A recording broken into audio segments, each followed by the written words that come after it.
কথা রেখেছেন পাহাড়ের প্রতিমন্ত্রী। সরেজমিনে এসেছে আজকে আবার। গত সপ্তাহে এখানে আসার পর এখানকার সরেজমিনে প্রতিবেদন করা হয়েছে এই কিয়াংপাড়ার যে মূল সমস্যা, নারীদের পানির সমস্যা রয়েছে, তাদের গোসলের পানি, খাওয়ার পানি, দৈনন্দিন বিভিন্ন কাজকর্মে সারার যে পানি প্রয়োজন, সেই পানি তাদের বাসস্থল থেকে পাহাড়ের নিচে সরেজমিনে পরিমাপ করলে প্রায় 1200 ফিটের কাছাকাছি এই জায়গা থেকে তারা পানি নিয়ে থাকতেন। কিন্তু তাদের দুঃখ দুর্দশার কথা খুব গভীরভাবে চিন্তা করেছেন পার্বত্য চট্টগ্রাম বিষয়ক মন্ত্রণালয়ের মাননীয় প্রতিমন্ত্রী ব্যারিস্টার মীর মোহাম্মদ হেলাল উদ্দিন। তিনি কথা রেখেছেন প্রতিমন্ত্রী মহোদয় এখানে টিউবওয়েল স্থাপনের জন্য, অর্থাৎ গভীর নলকূপ স্থাপনের জন্য ব্যবস্থা করে দিচ্ছেন। সরজমিনে দেখছি কাজ চলছে, শীঘ্রই এখান থেকে পানি পান করতে পারবেন।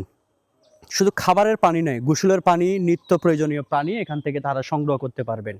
এখানকার সূত্রে যেতে জানতে পারলাম, স্বাধীনতার পর থেকে 1972 সালের পর থেকে এই গ্রামে কোনো ধরনের পানি তারা পায়নি। তারা পাহাড় থেকে প্রায় 1200 ফিট নিচে নেমে সেখান থেকে জিরি থেকে পানি নিয়ে তারা পানি পান করতেন। কিন্তু বর্তমান সরকারের মাননীয় প্রতিমন্ত্রী এখানে টিউবওয়েলের ব্যবস্থা করে দিচ্ছেন।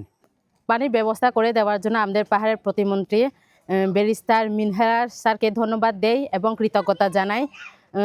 আমাদের পানি ব্যবস্থার সাথে সাথে আমাদের রাস্তাঘাট আর কারেন্টের ব্যবস্থা যদি করে দেন তাহলে আমরা অনেক উপকৃত হব এবং আপনিও ভগবানের কাজ করবেন এবং আপনার কাছে আমরা চিরকৃতজ্ঞ থাকব।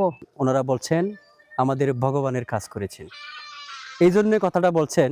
একটা মানুষ কতটুকু আবেগপ্রবণ হলে একটা মানুষ তার ঈশ্বরের সাথে একজন ব্যক্তির তুলনা করতে পারেন, এই জন্যই তুলনাটা করছেন।